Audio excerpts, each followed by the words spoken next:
আজকে বানাবো মেথি পরোটা। তাই কিছুটা মেথি শাক নিয়ে তার ডগার নরম অংশগুলো নিয়ে নিয়েছি। আর নিয়েছি ৩০০ গ্রাম মতন আটা, ২ চামচ বেসন, ১ ইঞ্চি মতন আদা গ্রেট করা, ১ চামচ গোটা মৌরি, হাফ চামচ জোয়ান, হাফ চামচ হলুদ গুঁড়ো আর লঙ্কা গুঁড়ো, পরিমাণ মতো নুন আর ১ চামচ সাদা তেল। এইবার মেথি শাকগুলোকে একদম ছোট ছোট করে কেটে নিয়ে আটার উপর দিয়ে দিলাম। আর এরপর সমস্ত উপকরণগুলোকে একসঙ্গে ভালোভাবে মাখিয়ে নিয়েছি আর অল্প অল্প করে জল দিয়ে আটাটা মাখিয়ে নিলাম। এইভাবে আটাটা ১৫ মিনিট থেকে আধ ঘন্টার মতন ঢাকা দিয়ে রেখেছিলাম। আর তারপরে আরেকবার ভালোভাবে মাখিয়ে নিয়ে কতকগুলো ডো বানিয়ে নিয়েছি। এইবার লেচিগুলোকে ভালোভাবে তেল দিয়ে একদম পাতলা পাতলা করে বেলে নিয়েছি।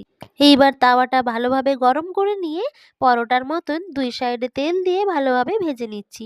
ব্যাস হয়ে গেল মেথি পরোটা রেডি। এইবার গরম গরম আচার বা সসের সাথে